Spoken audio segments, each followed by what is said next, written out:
main d'écorché, Guy de Maupassant. Il y a 8 mois environ, un de mes amis, Louis R., avait réuni, un soir, quelques camarades de collège. Nous buvions du punch et nous fumions en causant littérature, peinture et en racontant de temps à autre quelques joyeusetés ainsi que cela se pratique dans les réunions de jeunes gens. Tout à coup, la porte s'ouvre toute grande et un de mes bons amis d'enfance entre comme un ouragan. « Devinez d'où je viens » s'écria-t-il aussitôt. « Je parie pour ma bille » répond l'un. « Non, tu es trop gai. Tu viens d'emprunter de l'argent, d'enterrer ton oncle ou de mettre ta montre chez ma tante » reprend un autre. « Tu viens de te griser » riposte un troisième. « Et comme tu as senti le punch chez Louis, tu es monté pour recommencer. »« Vous n'y êtes point.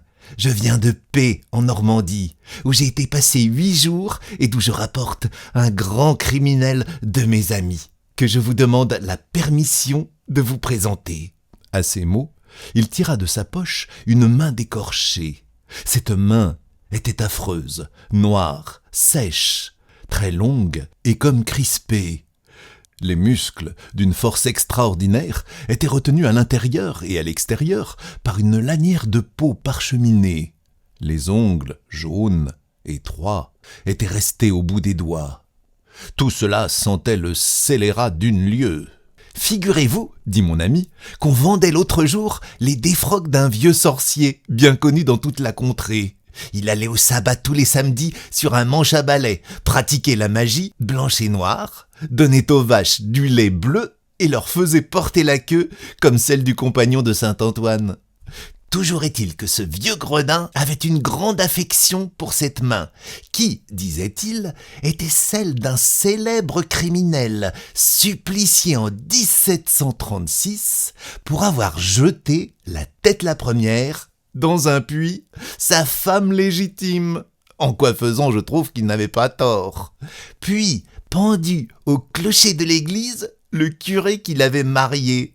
Après ce double exploit, il était allé courir le monde et, dans sa carrière aussi courte que bien remplie, il avait détroussé 12 voyageurs, enfumé une 20aine de moines dans leur couvent et fait un sérail d'un monastère de religieuses. « Mais que vas-tu faire de cette horreur » nous écriâmes-nous. « Et parbleu, j'en ferai mon bouton de sonnette pour effrayer mes créanciers. » « Mon ami, dit Henry Smith, un grand anglais très flegmatique, je crois que cette main est tout simplement de la viande indienne conservée par un procédé nouveau.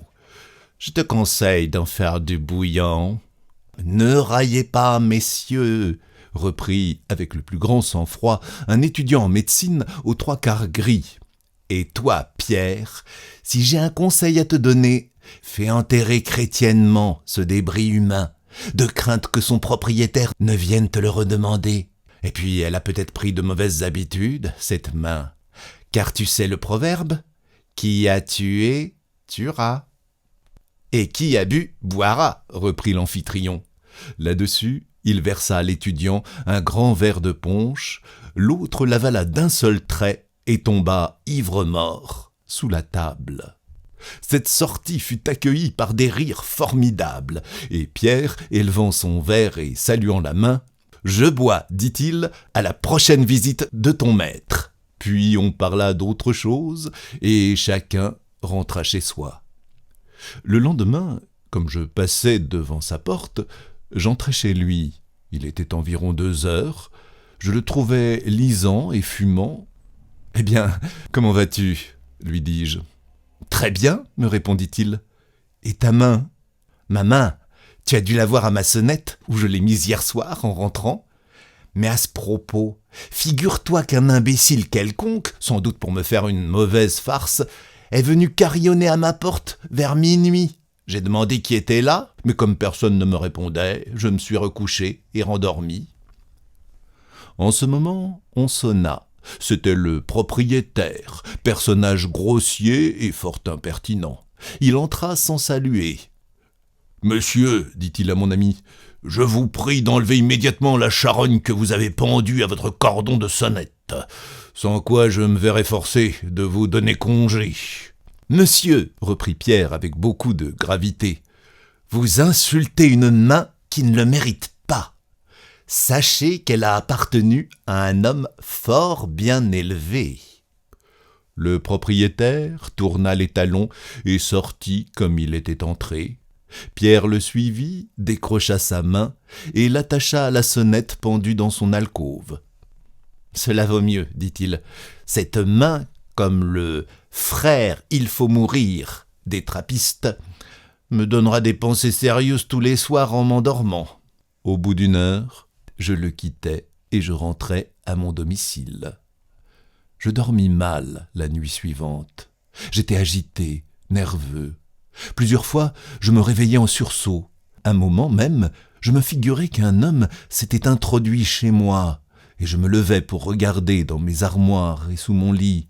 Enfin, vers 6 heures du matin, comme je commençais à m'assoupir, un coup violent frappé à ma porte me fit sauter du lit. C'était le domestique de mon ami, à peine vêtu, pâle et tremblant. « Ah, monsieur !» s'écria-t-il en sanglotant. « Mon pauvre maître qu'on a assassiné !» Je m'habillai à la hâte et je courus chez Pierre. La maison était pleine de monde. On discutait, on s'agitait. C'était un mouvement incessant. Chacun pérorait, racontait et commentait l'événement de toutes les façons. Je parvins à grand-peine jusqu'à la chambre. La porte était gardée. Je me nommai, on me laissa entrer. 4 agents de la police étaient debout au milieu, un carnet à la main. Ils examinaient, se parlaient bas de temps en temps et écrivaient. 2 docteurs causaient près du lit sur lequel Pierre était étendu sans connaissance. Il n'était pas mort, mais il avait un aspect effrayant. Ses yeux démesurément ouverts, ses prunelles dilatées, semblaient regarder fixement, avec une indicible épouvante, une chose horrible et inconnue. Ses doigts étaient crispés, son corps, à partir du menton, était recouvert d'un drap que je soulevais. Il portait au cou les marques de 5 doigts qui s'étaient profondément enfoncés dans la chair. Quelques gouttes de sang maculaient sa chemise. En ce moment, une chose me frappa. Je regardais, par hasard, la sonnette de son alcôve. La main d'écorché n'y était plus. Les médecins l'avaient sans doute enlevée pour ne point impressionner les personnes qui entreraient dans la chambre du blessé, car cette main était vraiment affreuse. Je ne m'informais point de ce qu'elle était devenue. Je coupe maintenant, dans un journal du lendemain, le récit du crime avec tous les détails que la police a pu se procurer. Voici ce qu'on y lisait. Un attentat horrible a été commis hier sur la personne d'un jeune homme, M. Pierre B., étudiant en droit, qui appartient à une des meilleures familles de Normandie. Ce jeune homme était rentré chez lui vers 10 heures du soir. Il renvoya son domestique, le sieur Bouvin, en lui disant qu'il était fatigué et qu'il allait se mettre au lit. Vers minuit, cet homme fut réveillé tout à coup par la sonnette de son maître, qu'on agitait avec fureur. Il eut peur, alluma une lumière et attendit. La sonnette se tut environ 1 minute, puis reprit avec une telle force que le domestique, éperdu de terreur, se précipita hors de sa chambre et alla réveiller le concierge. Ce dernier courut avertir la police et, au bout d'1 quart d'heure environ, 2 agents enfonçaient la porte. Un spectacle horrible s'offrit à leurs yeux. Les meubles étaient renversés. Tout indiquait qu'une lutte terrible avait eu lieu entre la victime et le malfaiteur. Au milieu de la chambre, sur le dos, les membres raides, la face livide et les yeux effroyablement dilatés, le jeune Pierre B. gisait sans mouvement. Il portait au cou les empreintes profondes de 5 doigts. Le rapport du docteur Bourdeau, appelé immédiatement, dit que l'agresseur devait être doué d'une force prodigieuse et avoir une main extraordinairement maigre et nerveuse, car les doigts qui ont laissé dans le cou comme 5 trous de balles s'étaient presque rejoints à travers les chairs. Rien ne peut faire soupçonner le mobile du crime, ni quel peut en être l'auteur. On lisait le lendemain, dans le même journal, « Monsieur Pierre B., la victime de l'effroyable attentat que nous racontions hier, a repris connaissance après 2 heures de soins assidus donnés par monsieur le docteur Bourdeau. Sa vie n'est pas en danger, mais on craint fortement pour sa raison. On n'a aucune trace du coupable. En effet, mon pauvre ami était fou. Pendant 7 mois, j'allais le voir tous les jours à l'hospice, mais il ne recouvra pas une lueur de raison. Dans son délire, il lui échappait des paroles étranges, et comme tous les fous, il avait une idée fixe, et se croyait toujours poursuivi par un spectre. Un jour, on vint me chercher en toute hâte en me disant qu'il allait plus mal. Je le trouvais à l'agonie. Pendant 2 heures, il resta fort calme, puis, tout à coup, se dressant sur son lit, malgré nos efforts, il s'écria en agitant les bras et comme en proie à une épouvantable terreur. « Prends-la, prends-la, il m'étrangle, au secours, au secours !» Il fit 2 fois le tour de la chambre en hurlant, puis il tomba mort, la face contre terre. Comme il était orphelin, je fus chargé de conduire son corps au petit village de P en Normandie, où ses parents étaient enterrés. C'est de ce même village qu'il venait, le soir où il nous avait trouvés buvant du punch chez Louis R, et où il nous avait présenté sa main décorchée. Son corps fut enfermé dans un cercueil de plomb, et 4 jours après, je me promenais tristement avec le vieux curé qui lui avait donné ses premières leçons, dans le petit cimetière où l'on creusait sa tombe. Il faisait un temps magnifique, le ciel tout bleu ruisselait de lumière, les oiseaux chantaient dans les ronces du talus, ou bien des fois, enfants tous deux, nous étions venus manger des mûres. Il me semblait encore le voir se faufiler le long de la haie et se glisser par le petit trou que je connaissais bien, là-bas, tout au bout du terrain où l'on enterre les pauvres. Puis nous revenions à la maison, les joues et les lèvres noires de jus des fruits que nous avions mangés. Et je regardais les ronces. Elles étaient couvertes de mûres. Machinalement, j'en pris une et je la portai à ma bouche. Le curé avait ouvert son bréviaire et marmottait tout bas ses oremus. Et j'entendais, au bout de l'allée, la bêche des fossoyeurs qui creusaient la tombe.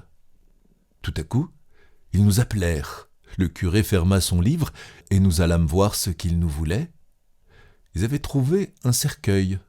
D'un coup de pioche, ils firent sauter le couvercle et nous aperçûmes un squelette démesurément long, couché sur le dos, qui, de son œil creux, semblait encore nous regarder et nous défier. J'éprouvai un malaise, je ne sais pourquoi, j'eus presque peur.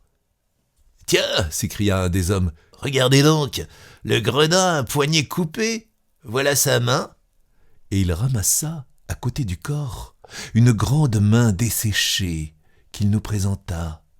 « Dis donc !» fit l'autre en riant, « on dirait qu'il te regarde et qu'il va te sauter à la gorge pour que tu lui rendes sa main. »« Allons, mes amis, dit le curé, laissez les morts en paix et refermez ce cercueil. Nous creuserons autre part la tombe de ce pauvre monsieur Pierre. » Le lendemain, tout était fini. Et je reprenais la route de Paris après avoir laissé 50 francs au vieux curé pour dire des messes pour le repos de l'âme de celui dont nous avions ainsi troublé la sépulture.